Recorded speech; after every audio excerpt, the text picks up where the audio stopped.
मित्रों नमस्कार। इस वीडियो में आप सभी का स्वागत है। इस वीडियो में हम सभी लोग आज से शुरू करेंगे संस्कृत व्याकरण प्रवेश का, जो यूपी टीजीटी पीजीटी आदि के कोर्स में समाहित किया गया है, जो डॉक्टर बाबूराम सक्सेना द्वारा लिखा गया है।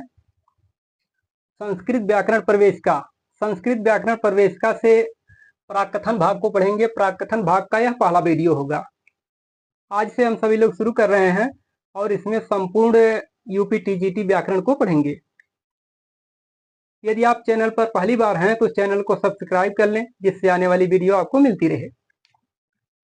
तो संस्कृत व्याकरण पढ़ेंगे तो पहले देखते हैं कि संस्कृत शब्द में कौन सा प्रकृत प्रत्यय है, व्याकरण शब्द में कौन सा प्रकृत प्रत्यय है, इसको देखते हैं। फिर उसके आगे एक एक पॉइंट के हिसाब से आगे बढ़ते हैं। देखते हैं, पहला है कि संस्कृत सम उपसर्ग पूर्वक कृ धातु में ता प्रत्यय,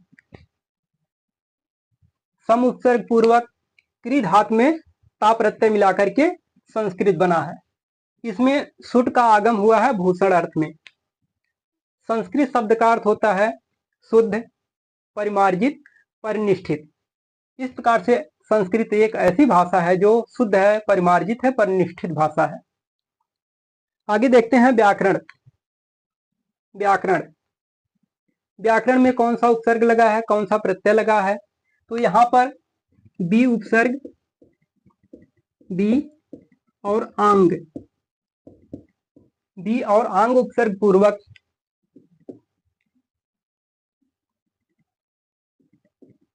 कृ धातु में ल्यूट, बी और आंग उपसर्ग पूर्वक कृ धातु में ल्यूट प्रत्यय लगा करके व्याकरण शब्द बना है। व्याक्रियन्ते शब्दाः अनेनित व्याकरणम, व्याकरण की यह परिभाषा है। व्याकरण का प्रकृत प्रत्यय हो जाएगा बी उपसर्ग पूर्वक आंग उपसर्ग पूर्वक कृ धातु में ल्यूट प्रत्यय, व्याकरण बना है। आगे देखते हैं इसमें कि वेद रूपी पुरुष के कुछ अंग हैं, वेदांग हैं, जिसे वेदांग कहा गया है। वेदांगों की संख्या 6 बताई गई है, जिसमें से एक श्लोक के माध्यम से देखते हैं कि वेदांग 6 हैं। इनके कौन कौन से अंग हैं। तो कहा गया कि छंदः पादौ तु वेदस्य हस्तौ कल्पोथ पठ्यते, छंदः पादौ तु वेदस्य हस्तौ कल्पोथ पठ्यते, ज्योतिषामयनम चक्षुः निरुक्तम श्रोत्रम उच्यते, ज्योतिषामयनम चक्षुः निरुक्तम श्रोत्रम उच्यते, शिक्षाघ्राणं तु वेदस्य मुखम व्याकरणम अस्मृतम, तस्मात् सांगम अधीत्य ब्रह्मलोके महीयते। अर्थात छंदः पादौ तु वेदस्य, वेद रूपी पुरुष का छंद, छंद को वेद रूपी पुरुष का पैर बताया गया है। वेद रूपी पुरुष का पैर छंद को बताया गया है। आगे है कि हस्तौ कल्पोथ पठ्यते,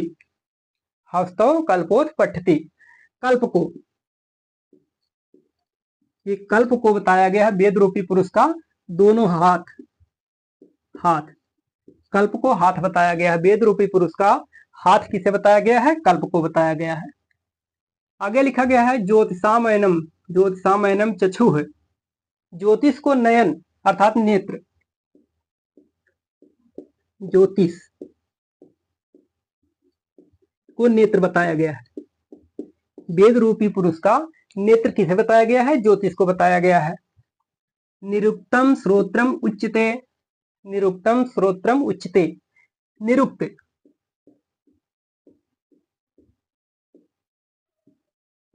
निरुक्त को वेद रूपी पुरुष का कान बताया गया है। वेद रूपी पुरुष का निरुक्त क्या है, कान है। आगे लिखा गया शिक्षाघ्राणं तु वेदस्य, वेद रूपी पुरुष का नाक, शिक्षा को वेद रूपी पुरुष का नाक बताया गया है। वेद रूपी पुरुष का क्या है, नाक क्या है, शिक्षा है। मुखम व्याकरणम अस्मितम, व्याकरण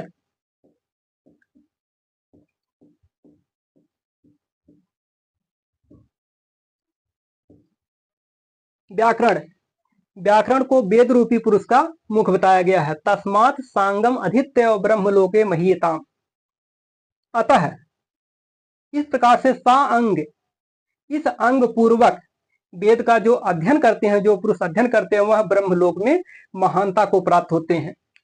कि इन 6 अंगों से पूर्वक, 6 अंगों को ध्यान में रखते हुए जो वेद का अध्ययन करते हैं वह ब्रह्मलोक में महानता को प्राप्त करते हैं। यह 6 वेदांग बताया गया है। 6 वेदांग क्या क्या है? छंद पैर कहा गया है, कल्प हाथ कहा गया है, ज्योतिष नेत्र बताया गया है, निरुक्त कान कहा गया है, शिक्षा नाक अर्थात घ्राण कहा गया है, व्याकरण मुख अर्थात वेद रूपी पुरुष का, सांग पुरुष का, व्याकरण को सांग पुरुष का मुख बताया गया है। इस प्रकार से यह वेदांग है। इस प्रकार से इसमें 6 वेदांग हैं। वेद रूपी पुरुष के 6 अंग बताए गए हैं। आगे बताया गया है कि व्याकरण, व्याकरण सांग पुरुष का मुख, सांग पुरुष का मुख है। मुख, व्याकरण को सांग पुरुष का मुख बताया गया है। दूसरा पॉइंट इसमें है कि वेदांग शिक्षा के प्रतिपादन के लिए प्रतिसाख्यों की रचना हुई है। वेदांग,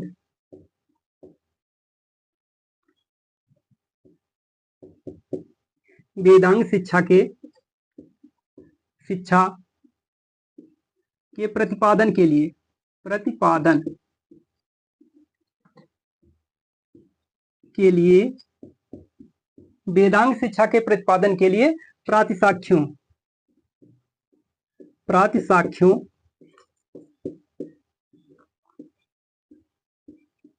की रचना, प्रातिसाख्यों की रचना हुई है। वेदांग शिक्षा के प्रतिपादन के लिए प्रातिसाख्यों की रचना हुई है। आगे देखते हैं कि यास्क मुनि ने, यास्क मुनि ने शब्दों के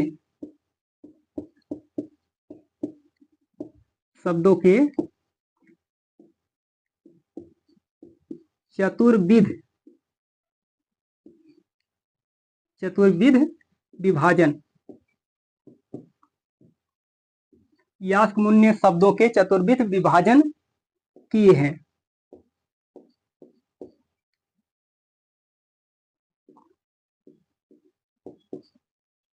सर्वप्रथम शब्दों के विभाजन कौन किए हैं? तो यास्क मुनि किए हैं। शब्दों के 4 प्रकार से विभाजन किए हैं। 4 प्रकार क्या क्या हैं? नाम अर्थात संज्ञा, आख्यात अर्थात क्रिया, नाम आख्यात, उपसर्ग और निपात। इस प्रकार से यास्क मुनि शब्दों के चतुर्विध विभाजन किए हैं, अर्थात 4 प्रकार से विभाजन किए हैं, जिसमें क्या है? नाम, आख्यात, उपसर्ग, निपात।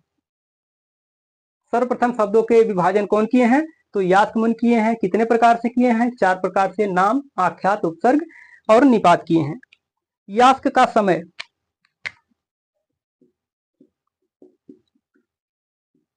यास्क का समय 800 ईस्वी पूर्व। पूछा जाएगा कि यास्क का समय कितना है, तो यास्क का समय कितना है? 800 ईस्वी पूर्व माना जाता है। यास्क मुनि का समय 800 ईस्वी पूर्व माना जाता है। यास्क की रचना है, यास्क मुनि की रचना है निरुक्त। निरुक्त, यास्क मुनि की रचना है निरुक्त।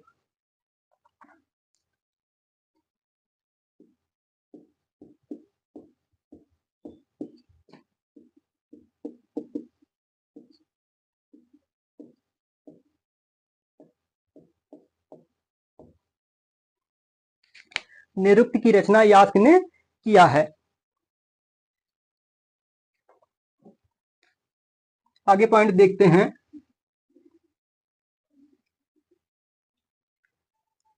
तैत्तिरीय संहिता के अनुसार अगला है तैत्तिरीय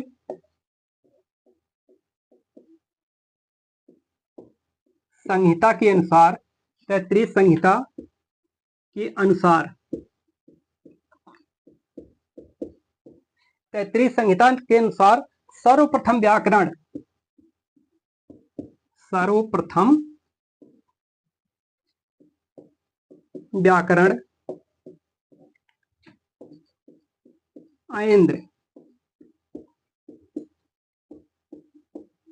व्याकरण है। अब प्रश्न बनेगा कि सर्वप्रथम व्याकरण कौन सा है, तो ऐन्द्र व्याकरण। सर्वप्रथम व्याकरण कौन सा है, ऐन्द्र व्याकरण है।